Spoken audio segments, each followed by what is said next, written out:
demand, because the focus of the book is really about that, about the art, using the creative practice as an alchemical practice. And I've done research in alchemy, right, for probably way too long, much longer than I probably should be. But this is what the work has uncovered, I guess, is, well, let me start with a definition of alchemy, because I think, so let me define how I use the word alchemy. And anybody who's heard talks, you've heard this a dozen, 1,000 times if you've heard me talk before on alchemy. But the most general definition that will encompass pretty much what you have in your mind, what you understand alchemy to be. It's an art and a science, and it's the art and science of bringing something, right? And I'll unpack this in a minute, of bringing something to its final completion, often referred to as its final perfection. That word has many connotations, so I'll talk a little bit about that.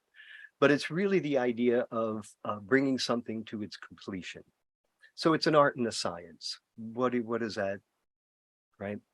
It really does use scientific methods. It sets up a protocol. It has materials that are used. There's a process that is followed, and then there's a result to be expected. And what many of the texts say or allude to, one of the first texts on alchemy actually states it very clearly, right? That if you do what I do, and you use these materials I am showing you, and you follow this process, you will get what I get, right? This is one of the first, not one of the first, but one of the 5 or so definitions of what makes science, right? Reproducibility. So there's one of them. So that's involved. There's an experimentation process as you read across the literature. It builds on, right? So there is a science to it. It may not be what we're describing in terms of a materiality in a world, but there is that process. It's also an art. And the example I always use with this is medicine, as medicine is a science and an art, right? There's the the laboratory experimentation that indicates, no, you shouldn't do this, you should do that.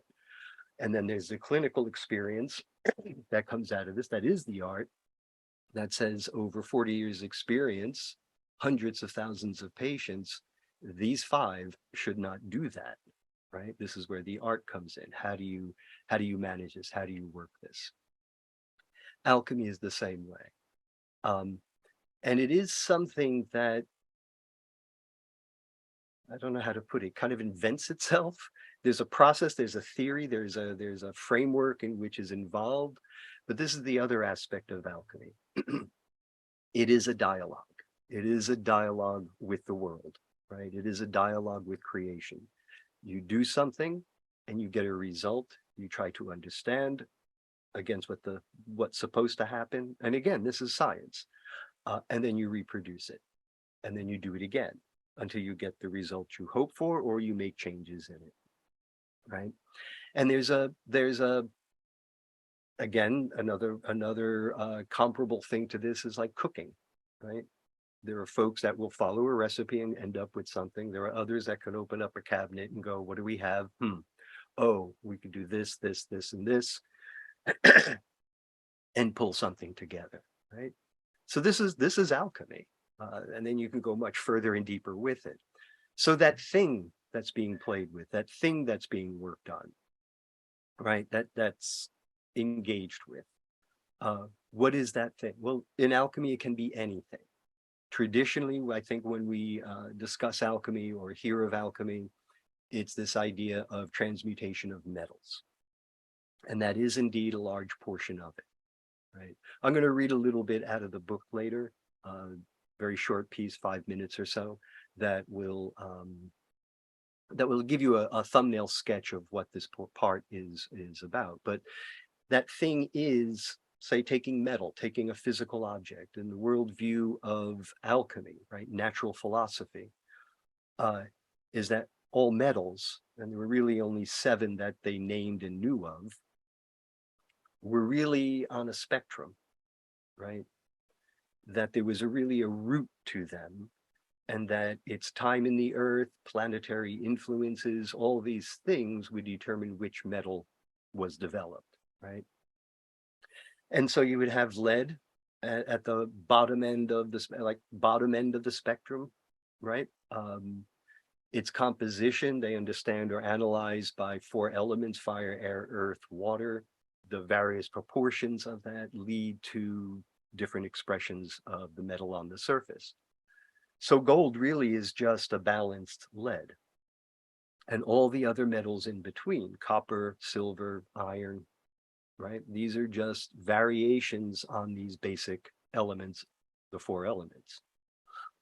This is, we work with the same idea now, right? That all of this, right, is based upon tiny bits. And those tiny bits are based on even tinier bits until you get to sort of a no bit land, except, well, there you are. So how could it not be? But yeah, this is part of the process. This is part of the process.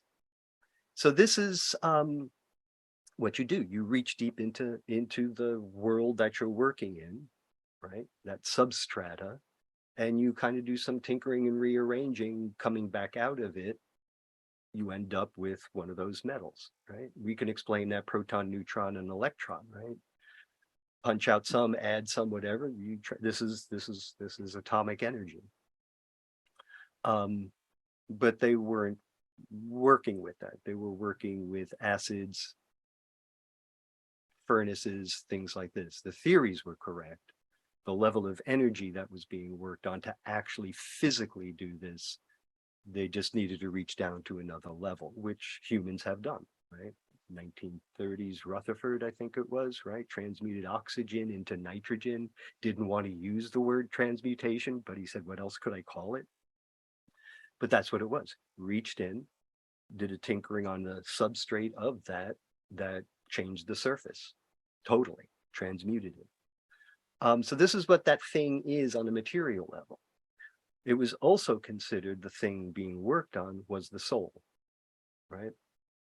Coming from our basic instinctual self, very Greek philosophy and all these other things of that elevation, right?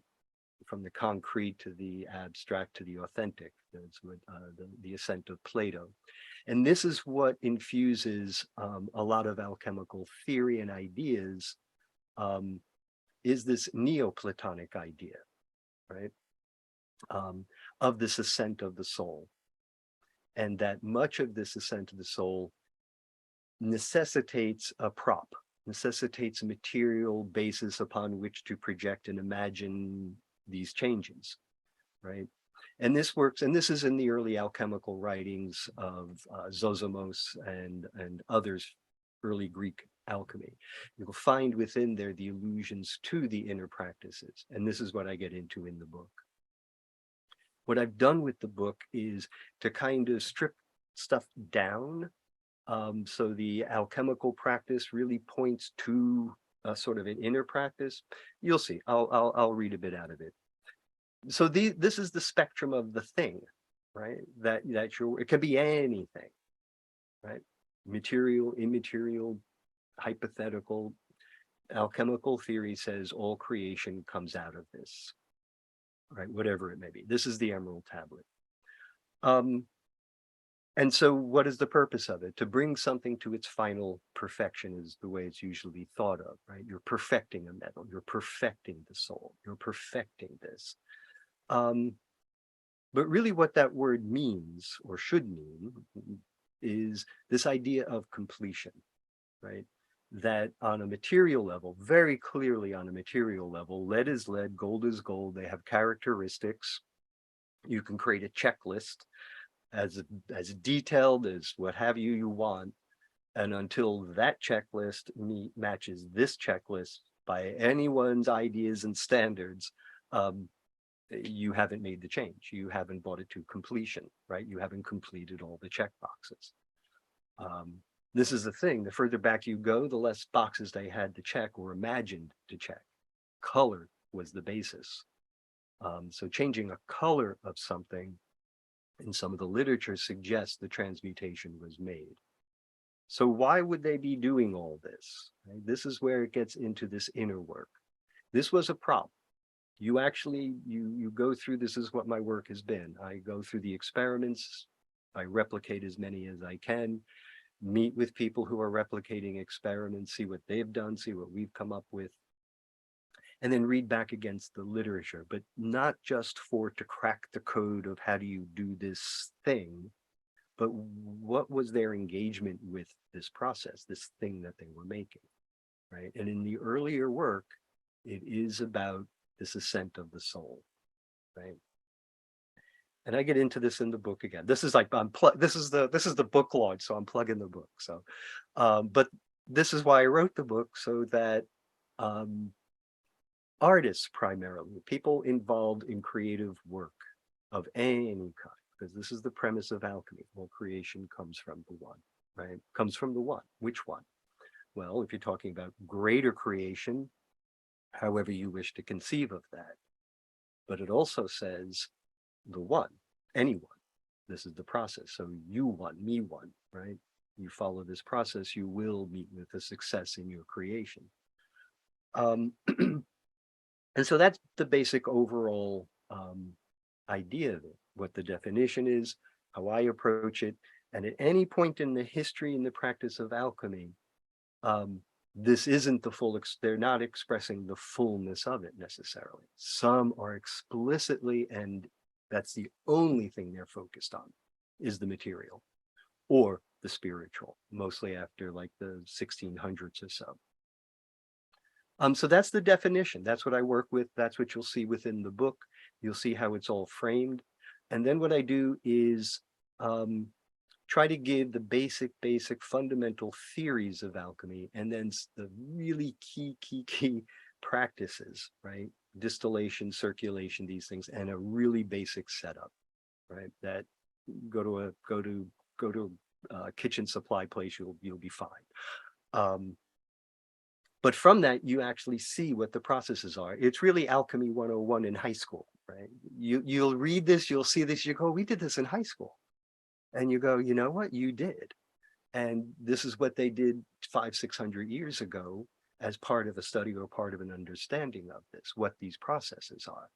Because what they're saying is what you're witnessing going on, circulation, alternation, are the things that are also going on within.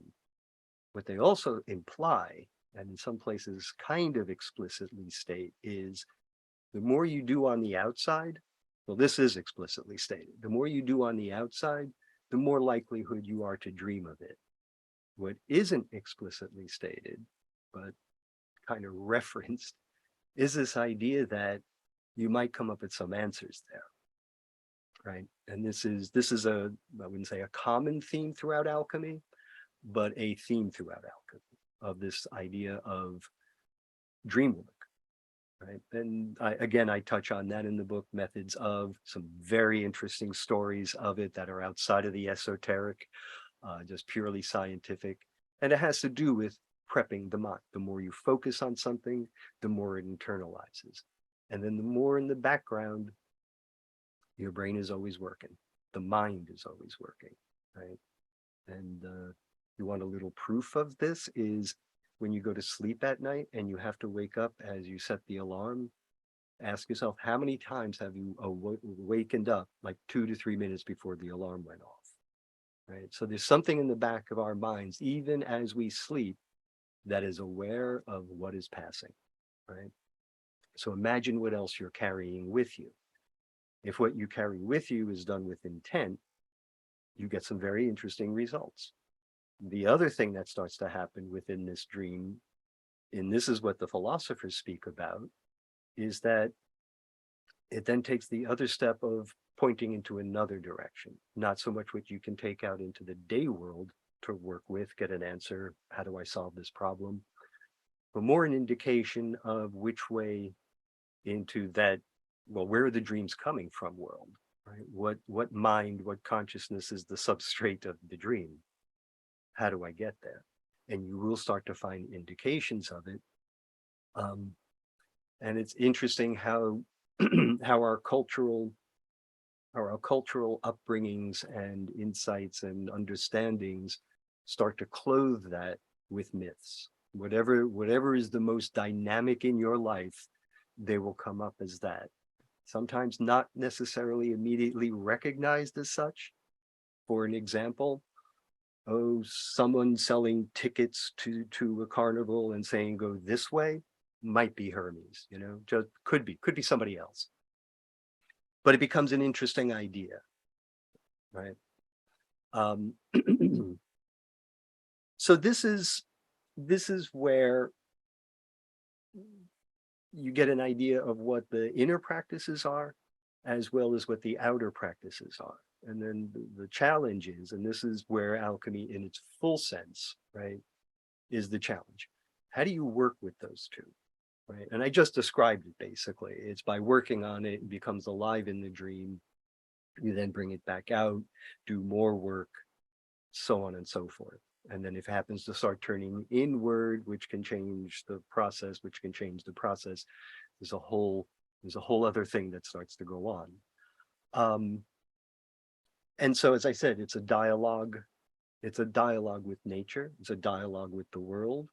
And in that, you listen. You get, it's like in any art, you're working with it. You're doing a painting, an edit, a write, or something, and the work starts to feels like it's pushing back a little bit. I'm not a writer. I mean, I wrote a book, so I kind of use words to say things, but I don't write.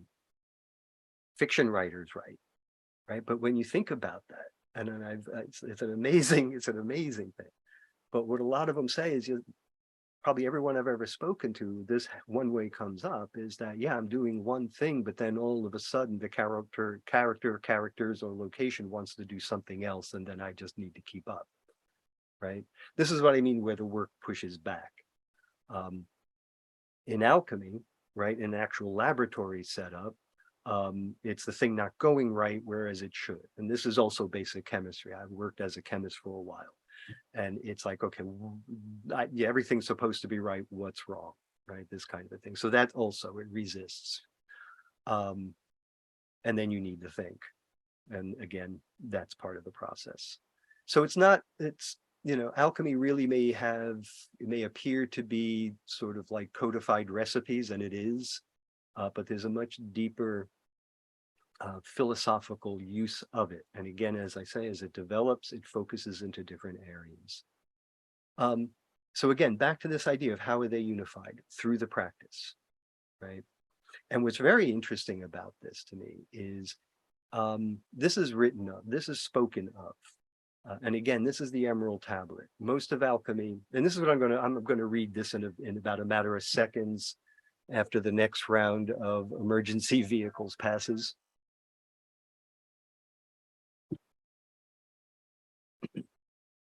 Okay, they passed. And it's the Emerald Tablet. And the interesting thing with many early, especially early alchemical texts, while they are speaking of a material process, they clearly can be understood as an inner process. The Emerald Tablet,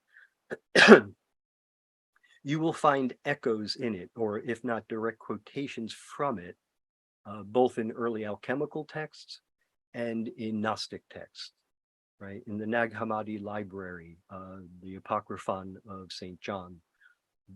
Again, it's not in this book. In my other book, Alchemy, Poetry of Matter, I really go into a study of the Emerald Tablet. And a plug, Watkins has it, so you can pick it up at their bookstore. And this one is a more focused, deeper, meaning the poetry of matter. But what I've done is take those practices that are in there and, as I said earlier, strip it down, that you can see it more clearly applicable to one's own art making. Right? And this is the other part of the book, essential practices of alchemy, and then art making as alchemy. Right? And so this is what the Emerald Tablet's about. Right? When you read it, and this is something, if you're serious about studying alchemy, right? I have a good translation of it that I think you should use. But pretty much any of them, because all of the alchemy, I'm going to hold off because this is actually leading into the other thing I want to read, which is the last half of the first chapter, which gets into a little bit of the history and purpose and how the book functions.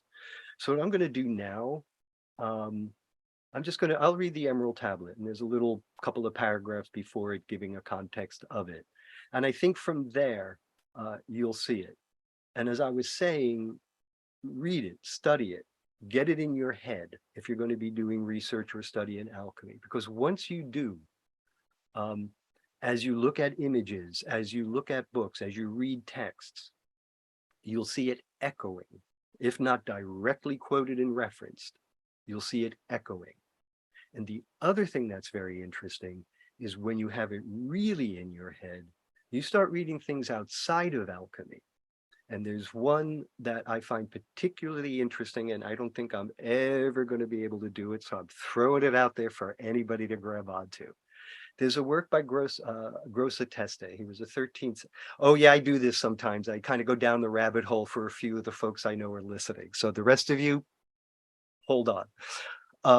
So Grossa Teste, 13th century early scientist, wrote a work called On Light, right?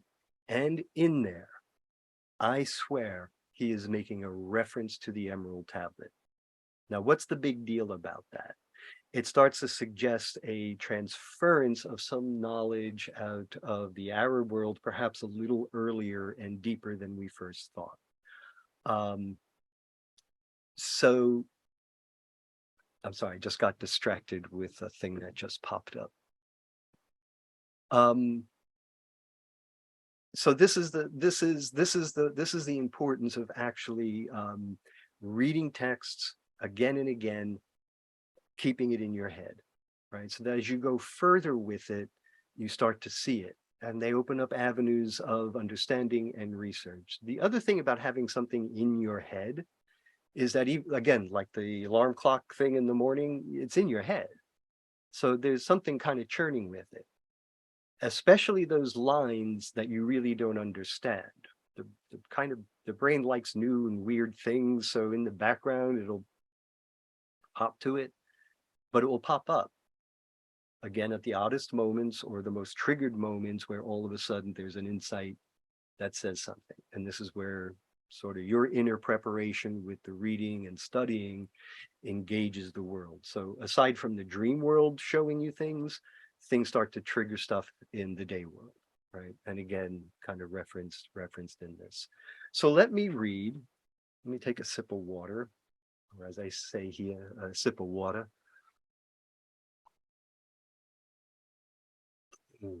And this is the Emerald Tablet. And a little bit of the legend beforehand. So, the Emerald Tablet, attributed to Hermes Trismegistus, the bringer of arts and sciences to humanity, is a description of the creation of the universe and its ongoing creation. All alchemy is, in a sense, an exploration of or a commentary on the Emerald Tablet, which is recognized as one of the fundamental texts of alchemy. The earliest known version is found in an 8th century Arabic translation of The Secret of Creation by Apollonius of Tyana, the Sir al-Khalika. And it is this text that I translate here. The Emerald Tablet's original Greek text is now lost, leaving only the Arabic and its 12th century Latin translation, Tabula Smaragdina, by Hugh of Santalla in Tarazona. Legend has it that it was found near Hebron in a cave that was the tomb of Hermes Trismegistus. One version tells of an earthquake that struck one day. As Apollonius passed the statue, he noticed that the base had cracked open, revealing a passageway down into an underground crypt. He descended, and there he discovered a seated figure of Hermes Trismegistus, holding a tablet of emerald engraved with the text.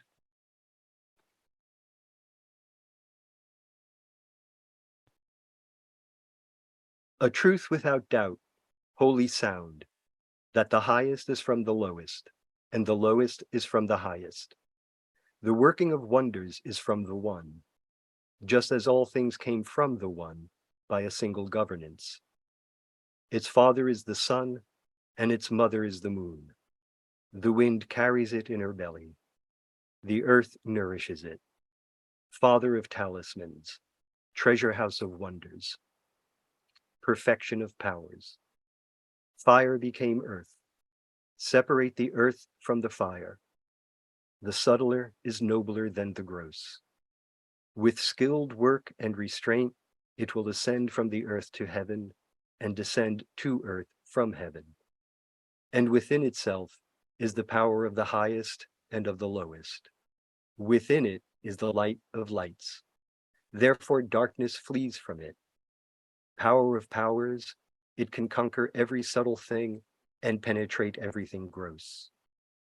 Following the creation of the macrocosm, the work is completed. This is my glory, and for that was Hermes named thrice with wisdom. Right? So what you have here is this idea of creation being this constant churning, creation, destruction, creation, destruction. And it's in that churning and in those changes where we, as agents, as a one, can step in and do something, should we choose, right? We could also just kind of go along for the ride. But even that, has its impact. So this is what the Emerald Tablet is, and you will see the language in the Apocryphon as speaking of this ascent and descent, right? And there's an interesting link between these, which is in an alchemical text that describes the apparatus that is used. And the language that is used is common to the Apocryphon of John, the Emerald Tablet, and other alchemical texts. I mean, for more, this really gets into a whole nother talk, a whole nother thing. If you're very curious about this, I write about it in the Alchemy Poetry of Matter, which again, as I said, you can get through Watkins or through, I'm going to plug my website, kepripress.com, and you can join the mailing list. I give talks on a lot of stuff, and it's kind of fun. And you see what it's like, because that's me, and I do that, and that's what you get. So, so if you have any questions on that, or you want to open it up for discussion, I'm going to read one more thing, and that's going to be it. And then we can kind of roll over into a Q&A, right, which will be moderated by Carl. So let me get to, and this is also available as an audio book read by moi. Behind the mountains here is my apartment, and it was read right there. So you can have the whole experience of me in your living room reading the book to you.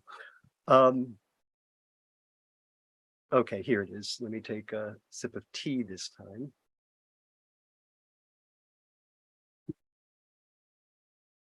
You have to realize something. I am here by myself, as if I'm by myself, talking to myself. So things get a little loose towards the end until I start having human contact again. So this is from the first chapter, Full Circle.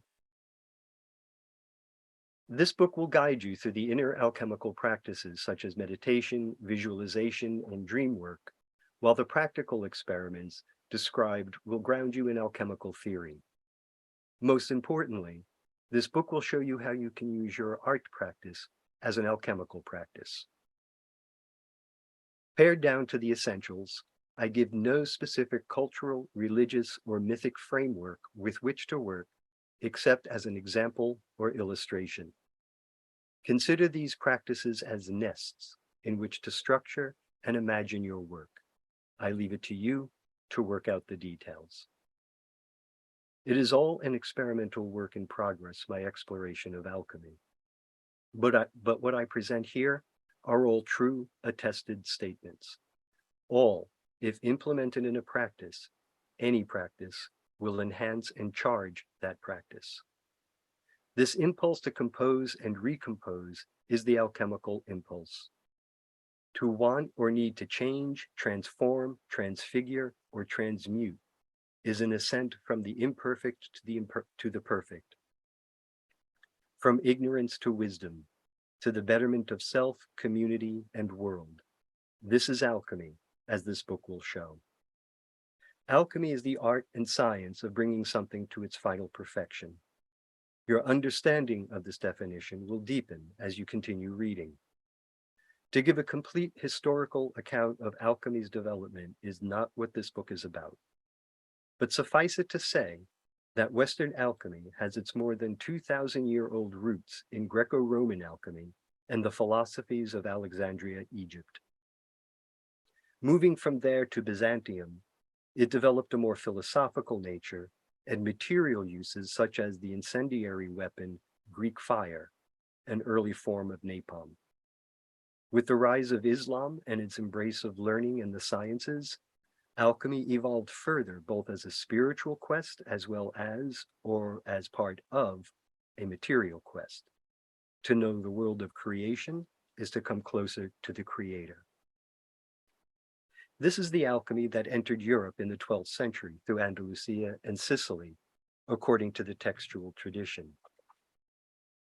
There are indications that alchemical practice, the techniques of alchemy, arrived around the 9th century as evidenced by the Mappae Clavicula, an artist's manual that contains much from the Greco-Roman tradition, particularly from the 4 books of Pseudo-Democritus.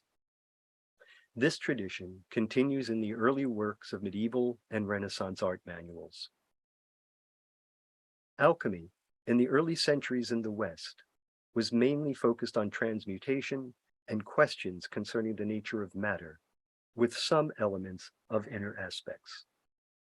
These inner aspects were mostly subsumed into the religious practices, rituals, and prayer of the individual alchemist in question, with the material demonstrations in the laboratory affirming their philosophical and theological worldview. Medicine was the other important branch of alchemy since its inception in Europe, as we see in the medical writings of Arnold of Villanova, John of Rupasisa, and Marsilio Ficino. However, it was Paracelsus who moved alchemy away from its transmutational focus and more firmly toward medicine and healing.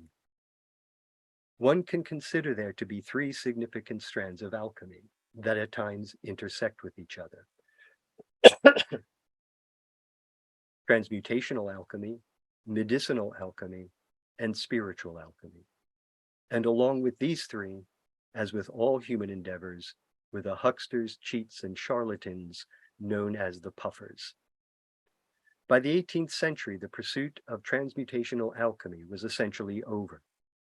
It was ended by two true believers in transmutation, Sir Isaac Newton and Sir Robert Boyle, the last alchemists and, respectively, the first physicist and first chemist.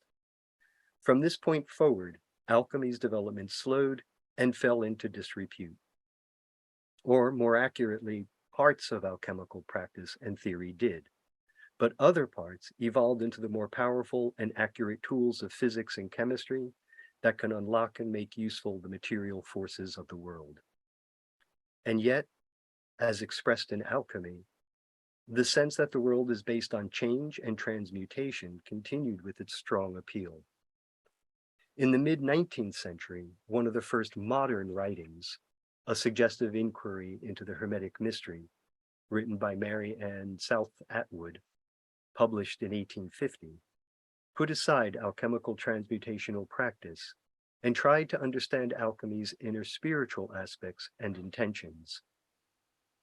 She used ideas current at the time, for example, electricity and magnetism, and the practice of mesmerism from early psychology to help understand and explain the inner processes. The heart of Atwood's argument is based on the Neoplatonic framework of the ascent of the soul to the One. Through her deep study of Neoplatonic, Hermetic, and alchemical primary sources, she understood that the alchemist must first ascend to the One, and only after that channel had been opened could the physical work of change and transmutation take place. She is not saying transmutation is impossible, but that it is only fully realized after union with the One, a side effect of this ascent to the One, if you will. Atwood also suggests that Mesmer's animal magnetism can be used to induce the trance states mentioned by the Neoplatonists in their practice of the ascent to the One, and that it is one of the secrets of alchemy. It is her book that helped to establish the definition of practice and practice of alchemy exclusively as a work on the soul, and going forward, it greatly impacted how alchemy was viewed. I believe it was the basis for two turns in alchemy's evolution that, while developing their own interpretations and use, clouded over the deeper aspects of a full alchemical practice, as attested to in Greco-Roman and Islamic practice. One was the late 19th century occult revival's use of alchemical symbolism in ceremonial ritual practice, as we find in the writings of the Hermetic Order of the Golden Dawn. And the other, the psychological interpretations started by Herbert Silberer in his Problems of Mysticism and its Symbols, and further developed by C.G. Jung in his psychological model. This is not to say that either of these approaches is wrong. They have skillfully adapted practices or interpretations of alchemical theory aimed towards wisdom and healing. But they obscure a more complete picture by ignoring the alchemical physical practice involved. Regardless of what chemistry or physics considers to be a more accurate description of the world, there is in alchemical thought an engagement with matter and process that may provide some insights into the ways of making changes in the world. What both the occultists and the psychologists missed is that, in a full experience of alchemy, material practice is the means by which ascent to the One is assessed. The world as it is the entry point in all its churning and display. To better grasp what this physical practice may entail, I have included some essential laboratory practices that are useful and illustrative of alchemical theories and their worldview. There are initial frameworks for practice. Their development, however, is up to you. This book is, in a sense, a workbook. Throughout, there are instructions for both material and meditative practices and exercises. A review of the table of contents and a quick flip through the book will give you an idea of what is involved. I recommend reading the book straight through, looking up unfamiliar words and concepts and making notes or reference marks in the margins if you wish, but don't worry about whether or not you get it. Just keep going. And when you get to the end of the book, you'll better understand what came before and how to proceed. Each chapter gives a grounding in theory, inner practice, material practice, and how it all comes together. But it will only coalesce in this manner if you engage it with mind, eyes, and hands. The way the book is structured, the wide margins, blank note pages, and template at the end is for this purpose. This book needs you to activate its contents. So do the exercises, follow the leads, use color, look things up, then add your notes, markers, and diagrams in the margins and in the back of the book, and then do it again. Keep going, keep layering, keep working, make it yours. I'll do the same. So thank you.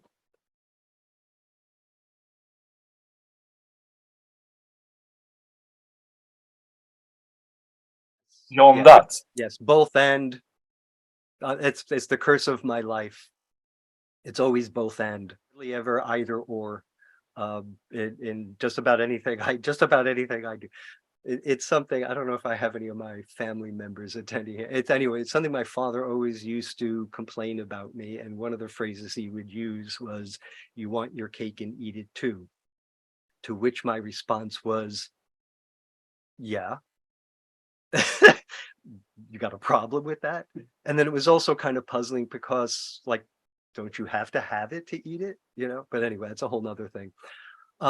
It is, it's both, and I think anyone who starts getting very deeply into this, even in your art practice using these ideas, you will start to see this I don't know, I don't want to say scientific kind of approach to things starts to develop, but there's a balancing that starts to happen as you start to approach alchemy in this way.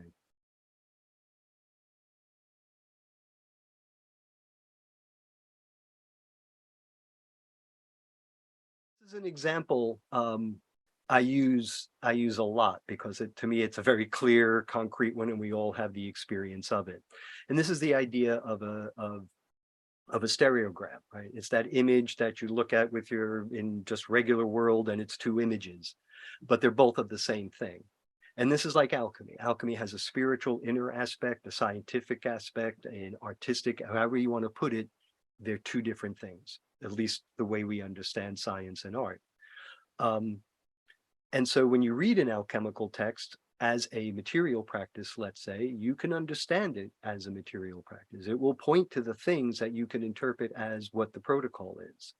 You can also, that same text, someone looking at it from any perspective, psychological, spiritual, what have you, can take that same text and interpret it that way, right? And some of those texts actually intend this double meaning, as I said. So like the stereogram, each one points to a reality that we would identify and go, yeah, that's that, yep, that's that. But what happens is, in the stereogram, when you put those two things together, you get the experience of 3D. And there's information in there, there's an experience in there that neither one would ever suggest. I have this as an example in the book. I have two little 3D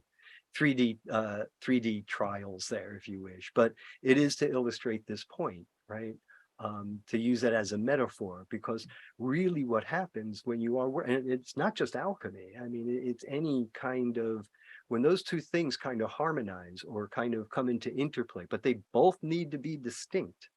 That's the thing, right? And not distinct, but developed in their own fullness, right? So if you're doing logic, right? Intuition, but then using that to view something with, you get a deeper perspective on it. I mean, literally, as you see in the stereogram. So I use that as a metaphor, but also as a sense of what that brain process could be, right? I mean, we do it all the time. And so, I mean, that's a lot of the things with this, as you start stripping away what the material practices are and start to get into really what is the impact of these things, and then how the philosophies around this we're trying to, and then you kind of get underneath their language. It's they're everybody's on to something. It's just a different matter of expression, right?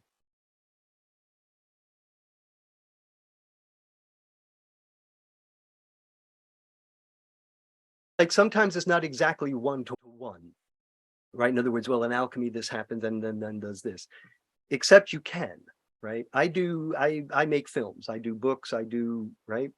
And there is something that does remind me of it. Like the black stage is about pulling apart and breaking down, right? It's the breakdown stage, where what once was is decomposed, and is decomposed into its primary elements, and then that's washed away. And this is the whitening stage. This is the stage where all the impurities, all that stuff isn't, but it's still not yet its new thing, right? You've got the elements, kind of everybody's in play and they're good to go, right? The next stage is this, depending upon the process, but it's either a bringing in of color, soul, right? That will now inhabit the old purified bones, so to speak. And so you have that, and it's now perfect, it's now finished, but there's another stage it can go on to, right? So this is black to white, and then it goes to red, right? And this in the old traditional alchemy was the three colors, right? And that also follows kind of work with mercury sulfide. Some of it points back to some just really ordinary processes that then become mythologized and really built out. But what the color changes are pointing to are actual color changes. So I just wanted to explain that to folks who may not be familiar with what this whole color thing is all about. So as you go through the alchemical process to its completion, the material goes through changes in color. So the first one is black, where everything decomposes. Next one is white, where the extraneous is removed, stuff is rebalanced. depending on the theory work, in that rebalancing, it's like a ripening, and then the red stage appears. Another one is, well, other things have to happen, and then that happens. And then it's finished. That's the red stage. The next stage is to bring it to the violet, right? This is Greco-Roman now. Once this starts evolving into different regions and they're working with different materials and they're expressing it in different ways, this color scheme gets opened up very wide, right? So there's no one fixed one. There's one that the writer is talking about or the experimenter is talking about. So don't think that, well, that's not what I heard, so that can't be right. No, they're all right. This is the annoying thing about alchemy. You could find the source that will back you up. So, but the basic process is black, white, red, violet. Now, the white can sometimes be in alchemy the silver stage, the one where it's good, but not quite as good as gold, right? Gold is gold, perfect, lovely, everybody wants to use it. What happens is that's then pushed a stage to where what was perfect is now able to turn around and make things perfect. It can heal lead into gold. It can cure any disease. This is the philosopher's stone, powder of projection. Okay, so what has this got to do with art, right? So as the filmmaker, I do documentary work. A lot of the documentary work has what point? Much of it to cause a change, right? Look what the hell is going on in the DC jails, right? So we get a camera crew into it. They shoot all this footage. It comes back to me, the editor, and I have 150 hours of material to make an hour show, right? So that's my raw material. So what do? I decompose it. I break it down. I remove the extraneous. And what I have now are my elements. And then I rearrange, and that rearrangement, right? The purification. So this is what happens, this whole stage, until you get to your rough cut. And that would be your silver stage, your white stage. That goes out to whomever has to approve it. And then it's like, well, you're almost there yet. And then it gets to the red, which is, yeah, you're done. But we're not really done because it's not ready to go out as it is. So then it goes through other stages where it's now perfectly perfect and is able to make a change. So we now broadcast it, organize meetings, do what have you. And so this is how you can start to see it. You can also see it in the way you assemble or orient your work, right? I work in various computerized stuff now, Avid, these types of things that have a timeline.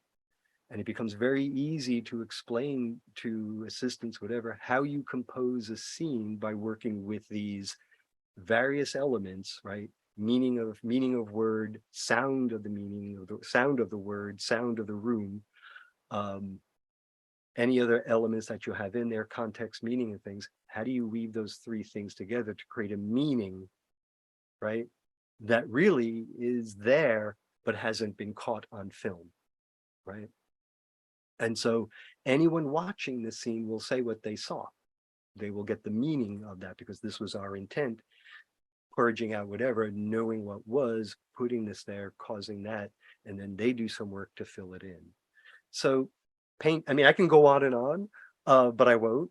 If you really want to look at something that really mimics as an art material and its connection with the inner work, that would be Orthodox iconography in its actual practice. And then any kind of contemporary readings around that. And this is actually, this is Byzantine Christianity is at heart a form of Neoplatonic practice, right? Whereas the Neoplatonists were saying, well, divinity is in all matter, and we pull this together and we can call in the God.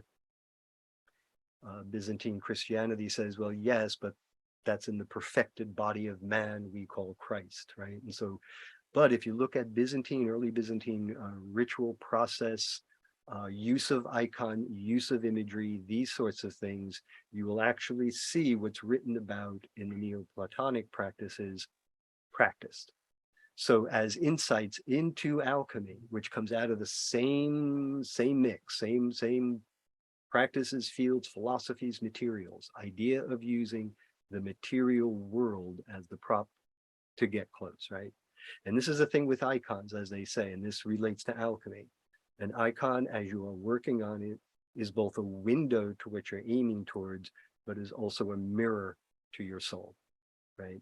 And so as you're working on it, it captures that meaning of this is revealing what needs to be done, and I am doing, right, in that meditation.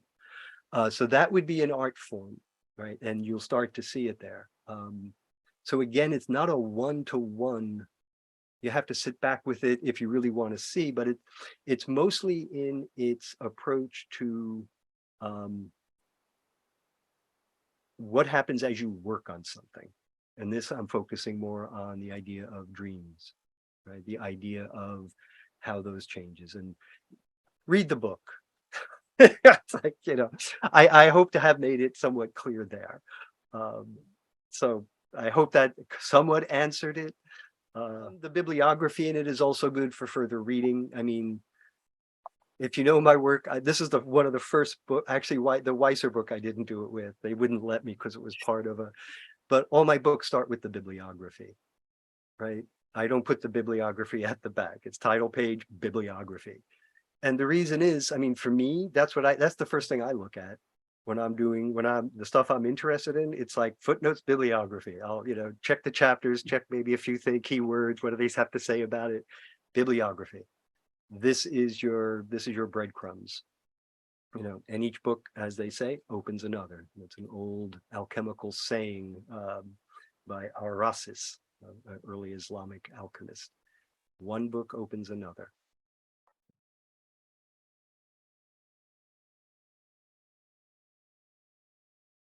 Oh, it's fine. I mean, I don't have I mean, honestly, I don't have one. I don't know what to say.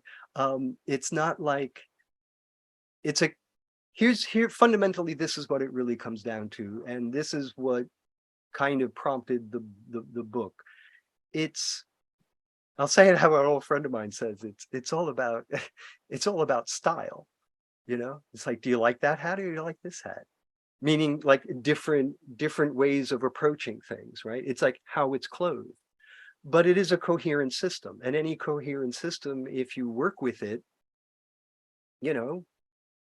the thing is, you need to work with it. You just can't read it, right? And then you have to be very honest with yourself. Is what they say going on, right? And it's very easy to kind of have the books, maybe read them, and then think about it. And that's really cool. You know what I mean? But these things really only happen when you engage it, that you actually not necessarily try everything out, but, think about it, bring it into practice, especially things that you don't need anything with, meaning any kind of meditative visualization. You could be walking down the street doing it and you know how to do it. So why aren't you? This type of stuff. And that's the other thing with this book, aside perhaps for the particular alchemy, I think anyone will recognize these practices.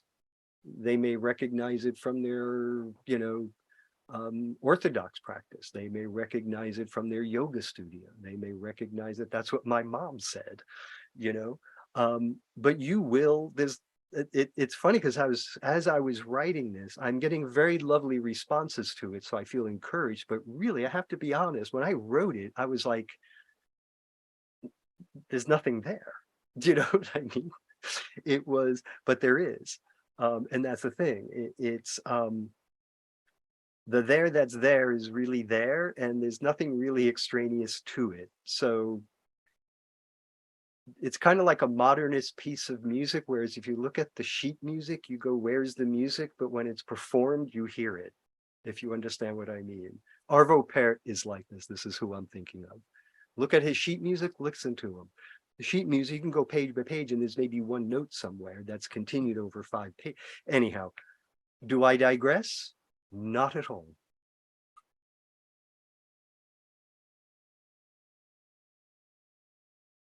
And this is the thing, it is because of, I mean, there's a whole lot of reasons for this like secrecy and things, and a lot of it is meaningful, mostly because at the time, powers that be, it's still human greed. You want to be the first to get this thing because if you get this, you got it made. And I'm telling you, you read some alchemical texts and it's like, yeah, this is, yeah, bring it home. You know what I mean? But it was also, especially 17th century, 16th century, this is really beginning of chemical industry. There's a work by Rudolf Glauber, right, called The Treasure House of Germany.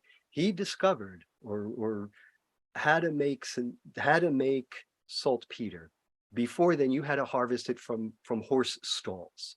So now you have the key ingredient to gunpowder that you need some, we'll make some, right? That changes literally balance of power and has been used as such. So there's a pressure to kind of keep some of the stuff secret, right? And at the same time, talk about it. So you get this kind of dual kind of language going on. But there's a lot that was known and is known. But the thing about it is there's a lot of noise around it, right? The other thing that it was used for was for counterfeiting, right? And they made Isaac Newton kind of master of the mint because he basically realized, well, you can't change lead into gold, and here are all the ways you can trick people, right? Or trick yourself. So, right, counterfeiting was the biggest reason why alchemy was in certain areas suppressed. Very, very rarely religion, unless you were trying to call in some other, the other team to help out, right? Then they got a little, but because it was medicine. So most of the popes, most of it, they had their pharmacists, let's say, but that's alchemy. So once you pair through that, right, you start to see, and very early alchemy, as it comes into the thing, the recipes are very short and they read like just chemical processes, and indeed that's what they are.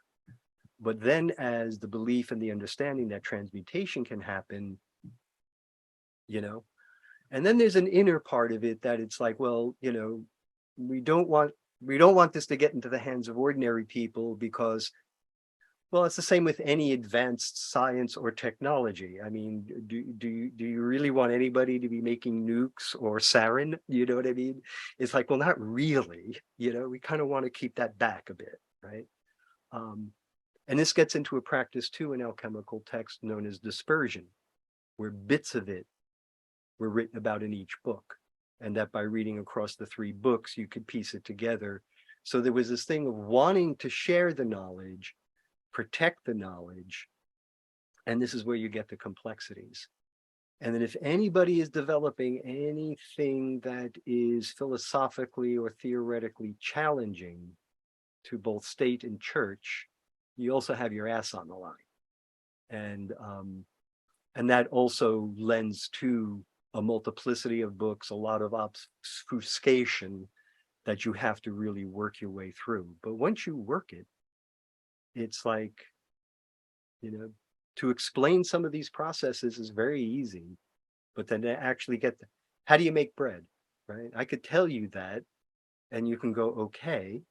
And you see these bread books with all this, but it really is just sort of 5 lines, but then try making it, right?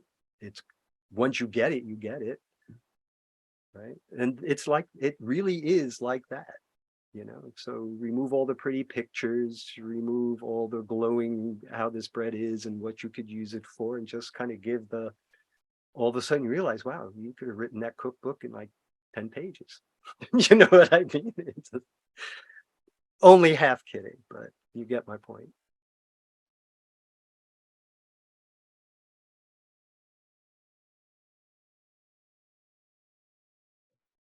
Here's what I really think. I think science should just be science, right? Just let it do its thing, because they're not going to do anything else otherwise, right? I mean, have you spoken? I have scientist friends. Yeah, no. What I think has been missing, and this is something that started like late 60s, 70s, is this idea of reenchantment of nature. In other words, it's that idea that, and I reference this in the book, that chemistry, physics really does a unfriggin' believable job of kind of explaining, predicting, and working with the material world, right? But that ain't it, right? And anybody I know in physics, any other sciences, they go, yeah, of course it's not it. That's that, right? But what has happened is I think that sort of worldview has permeated sort of a common culture, right? In which then technology and everything that comes out of that is sort of the pinnacle. And yet you look at this and, you know, it's more a place you can go and hope they have reception and you can check your email, right? It's not a place where you can go and have a quiet moment in your head to let those things percolate in the back of your head. And so alchemy does, because what it says is anyone involved in those practices should also then read, study, look at other things that resonate with that. So if you're involved in, I don't know, pick a field, any field, say you study wolves, right? And you're a wolf geneticist, right? And your hyper speciality is, you know, the whole gene thing of wolves. Well, in an alchemical point, well, if this person wanted to do and understand alchemy, right, and use an alchemical approach to this, is you don't stop doing that. That's your field, right? But then what you also do is, who is Wolf, right? What does Wolf's neighbors say about Wolf? And then you go talk to Wolf's neighbors, and Wolf's neighbors have some very interesting stories to say about Wolf, right? We have long histories with Wolf, right? We have understandings of Wolf that are in myth, storytelling, all these kinds of things that you forget, right? How do you do? But if you bring all those things in, right, all of a sudden, this thing, the gene that is the substrate of this, you're doing different work. And then your impact, whatever you're hoping to do with that gene, well, could be done for good or evil, of course, but then that's your ethical and moral balance there. But yes, I mean, but I don't think sort of in its, I mean, yes, if you want to well, you know something, here's the fact. Here is the fact. I was a chemist, right? I studied chemistry. I worked as a chemist for a year. And as we were doing in my coursework in college doing chemistry, what we were advised strongly was to read, reread, and read again the experiment we were going to do before we got our asses in front of the bench, right? We had to know it. We had to know it. And he would ask, okay, so after this, what do you do? And you had to say, okay, well, then you take this filter and then you go. And he was like, yeah, okay, go. But it's like, you know, and then me with my own, because I went into chemistry after beginning my work with alchemy and meditation and practices. I took that even a step further where I would know the process, but then I would visualize the process. So that when I was standing in front of that bench, going through the you know, the experiment we're doing to demonstrate this, whether chemistry or physics, I'm there, right? I've already done this and now I'm seeing, and the understanding's there. And then also, if you're doing Galileo's ramp stuff and you're reading Galileo and maybe some of the philosophy around there, Neoplatonic, it's a little different meaning. So this is what I'm saying. It's like, it's just how you approach it, right? But it's mostly I find within the popular culture. And this is where I also feel the scientists could then do, and this is the popularization, the writing of popular literature about science that does this. But I don't think I would want to go in and necessarily tinker.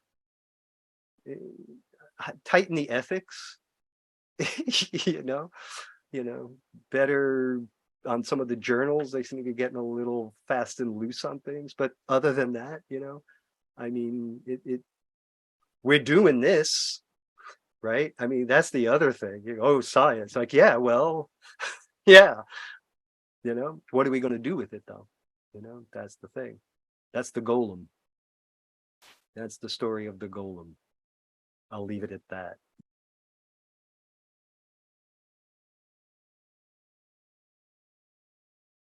Run that by. I just want to tell that very, very quickly, and then we're out. It was you really, because it was, would I ever think of? And yes, I did, because there's a deeper little fast story here that I used to work at Weisser's back in the 70s, and there was like rare Watkins books that only like on primary sources of alchemy that during my lunch hour I would sneak out. I would photocopy them because they were like $30, $40, which would be like $200 to $300 now. Sneak them back and put them back on the shelf. And that was the beginning of my alchemical work. So when you said this, I felt, oh, a karmic debt will be repaid. I owe you guys. It was like brilliant. I suggested 2 other titles first, because this really I wanted to do on my own, to Fiona. And she was like, nah, not that one. Not that one. Got anything better? Sent it to her. Well, there's this. It was like, oh yeah, that. And it's less than a year that we signed papers and off it went. So thank you, Carl. For real, for real, for real. This wouldn't have started because you said, would I? I don't think I would have, because I was going to do that myself until I went crazy, and then it's too late. But anyway, so thank you very much. And my website, because I give talks going a little further and deeper, is Khepri Press. Can you write this? I don't know if I have. Is there a way? I'll write. Yeah, KhepriPress.com. And at the bottom of the page, there's a sign up. I don't do anything. It just, you'll get announcements of events like this, new books, new zines, and workshop seminars that I'm doing. And I do online stuff. So probably taking a break over July and picking back up in August. But so sign up and list today. And again, thank you. Thank you, Watkins. Thank you, Carl. Thank you, Fiona. Thank you, everybody there. So good night.